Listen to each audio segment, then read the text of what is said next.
അപ്പൊ ഈ വീക്കില് ഞാൻ നിങ്ങൾക്ക് സജസ്റ്റ് ചെയ്യാൻ പോണത് ഒരു മലയാള സിനിമയാണ്.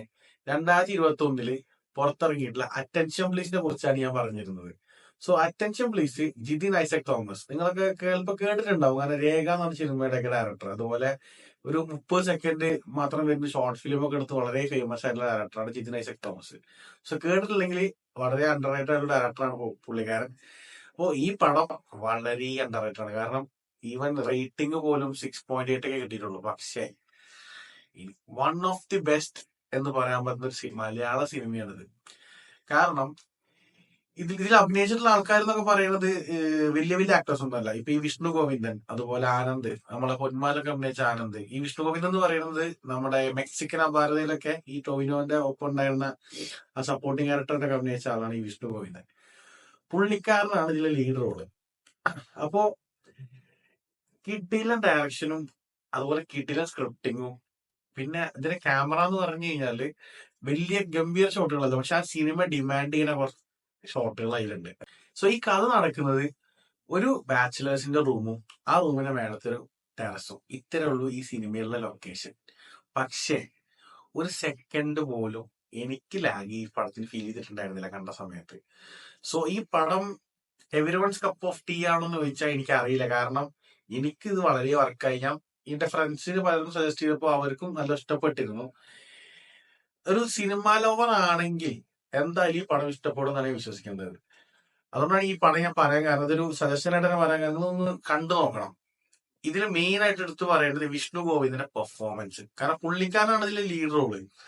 അപ്പോ ഞാൻ ആ പടത്തിന്റെ പോസ്റ്റർ കണ്ട സമയത്ത് പുള്ളിക്കാരനെ നമുക്ക് വലിയ എക്സ്പെക്ടേഷൻ ഒന്നും ഉണ്ടാവില്ലല്ലോ. ഒരു സപ്പോർട്ടിംഗ് ആക്ടറായിട്ട് അഭിനയിച്ച ഒരാൾ ചെയ്യുന്ന ലീഡിങ് ആക്ടർ ആവുന്ന സമയത്ത് നമുക്ക് ഉണ്ടാവുന്ന ഒരു എക്സ്പെക്ടേഷൻ കുറവുണ്ടാവുമല്ലോ. അതുപോലെ തന്നെയാണ് ഈ പടം കണ്ടത്.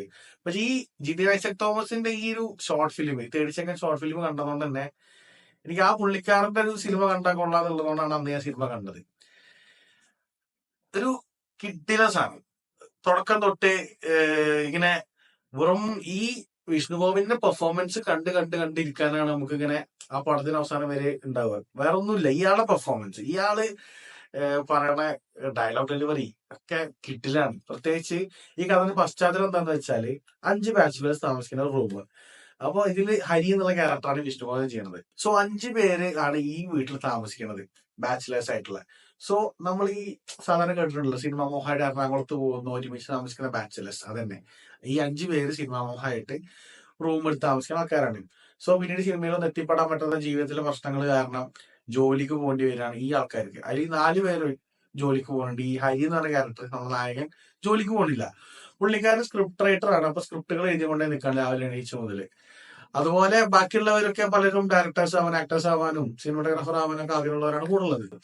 സോ ഈ സ്ക്രിപ്റ്റ് റൈറ്റർ ആയതുകൊണ്ട് തന്നെ പുള്ളിക്കാരൻ ജോലിക്കൊന്നും പോകാത്തത് ഇവരാണ് ഈ ഹരി എന്ന ക്യാരക്ടറിന്റെ ചെലവുകളും ഭക്ഷണമൊക്കെ നോക്കുന്നത്. അതുകൊണ്ട് തന്നെ അതിൻ്റെതായിട്ടുള്ള അപമാനിക്കലും താഴ്ത്തിക്കട്ടലും ഇയാൾക്കുണ്ട്. അപ്പോ ആ ഒരു സ്ക്രിപ്റ്റുകൾ എഴുതി കഴിഞ്ഞാൽ അതിനെ വിമർശിക്കുക, എന്ത് കഥ പറഞ്ഞാലും വിമർശിക്കുന്ന ഒരു ഫ്രണ്ട് ഉണ്ടായില്ലേ. നമുക്ക് ചിലപ്പോ നമ്മളെ ഫ്രണ്ട്സിൽ തന്നെ എല്ലാവരും റിലേറ്റ് ചെയ്യാൻ പറ്റും ആ സാധനമൊക്കെ. അങ്ങനെ അത് കഴിഞ്ഞ് അവരന്ന് എല്ലാവരും കൂടിയിട്ട് ടെറസിന്റെ മേലിരുന്ന് വെള്ളമടിക്കാനുള്ള പരിപാടിയിൽ അങ്ങനെ പോയി അവിടെ വെച്ച് വെള്ളമടിച്ചതിന് ശേഷം ഇവരെ കൊണ്ട് കഥ പറയിക്കാണ്. അവിടെ നിന്നാണ് പടത്തിന്റെ ഒരു വേറൊരു തലത്തേക്ക് പടം പോവുക. കാരണം ആ കഥ പറഞ്ഞു തുടങ്ങി, പിന്നെ ഈ ഒരു കഥ കുറച്ച് ഡാർക്കർ ആവാൻ തുടങ്ങും, പറയുന്ന കഥകൾ. പിന്നെ കുറച്ച് ഇൻസിഡൻസ് നടക്കുന്നുണ്ട്. അതാണ് പിന്നെ അങ്ങോട്ട് നമ്മളിങ്ങനെ ഈ കഥ പറയുമ്പല്ലേ, ഈ ഒരു വിഷ്ണു ഗോവിന്ദന്റെ പ്രത്യേകത ഈ കഥ പറയുമ്പോഴുള്ള ഒരു പ്രസന്റേഷൻ എന്ന് വെച്ചാൽ ആ സൗണ്ട്, ഡയലോഗ് ഡെലിവറി ഉണ്ടല്ലോ, ആ നറേഷൻ കേൾക്കാൻ ഭയങ്കര ഒരു എക്സ്പീരിയൻസ് ആയിരുന്നു. എനിക്ക് തോന്നി ഈ ആളല്ലാതെ വേറൊരാൾ ചിലപ്പോൾ ഇത് നറേറ്റ് ചെയ്തിരിക്കണമെങ്കിൽ അല്ലെങ്കിൽ ചിലപ്പോൾ ഇത്ര രസം ഉണ്ടാവില്ല തോന്നി. കാരണം അയാളെ സൗണ്ടിന് ഒരു പ്രത്യേകത ഉണ്ട്, കുറച്ച് ഇങ്ങനെ ഡിസ്റ്റർബിങ് ആയിട്ടുള്ള രീതിക്കാണ് നറേഷൻ ഉള്ളത്. അപ്പോ അത് വളരെ ഇമ്പോർട്ടന്റ് ആയിട്ട് തോന്നി. അപ്പോ അത് കഴിഞ്ഞിട്ടുള്ള പിന്നുള്ള ഇൻസിഡൻസ് ആണ് ഈ പടത്തിന്റെ ഒരു കോർ ഭാഗം. മാത്രമല്ല ഇതിനിടയിൽ കൂടെ തന്നെ ജിതിൻ ഐസക് തോമസ് കുറച്ച് ഈ കാസ്റ്റില്ലേ, ഈ കൊലയന്മാര് അങ്ങനത്തെ സംഭവത്തിനെ കുറിച്ചുള്ള കുറച്ച് പൊളിറ്റിക്സും ഇതിനിടയിൽ കൂടെ നമുക്ക് തുടക്കം തൊട്ടേ നമുക്ക് മനസ്സിലാവും ഇതിനിടയിൽ കൂടെ പറഞ്ഞു പോകുന്നുണ്ട്. സോ ഇതാണ് കഥ. ഇത് നിങ്ങൾ മസ്റ്റ് ആയിട്ട് കാണണം എന്ന് ഞാൻ പറയും. കാരണം ഇതൊരു കിഡിലും പടം. മലയാളത്തില് നമ്മള് വളരെ മീൻസ് നമ്മൾ കാണാതെ വിട്ടുപോയൊരു പടം. ശരിക്കും പലരും ഇത് പറഞ്ഞു കേൾക്കണില്ല. പക്ഷെ ഇത്രയും നല്ലൊരു സാധനം പറഞ്ഞു കേൾക്കാത്ത സങ്കടമുണ്ട്. കാരണം അത്രയും നല്ലൊരു ക്രാഫ്റ്റാണ്. സോ ഇത് നെറ്റ്ഫ്ലിക്സിൽ അവൈലബിൾ ആണ്. സോ നിങ്ങൾക്ക് നെറ്റ്ഫ്ലിക്സിന്റെ കാര്യം തന്നെ എടുത്ത് കാണാം. സോ ഇത് കണ്ടിട്ട് നിങ്ങളെ അഭിപ്രായം താഴെ കമന്റ് ബോക്സിൽ അറിയിക്കാം. സോ മറ്റൊരു വീഡിയോ വീണ്ടും കാണാം. നന്ദി.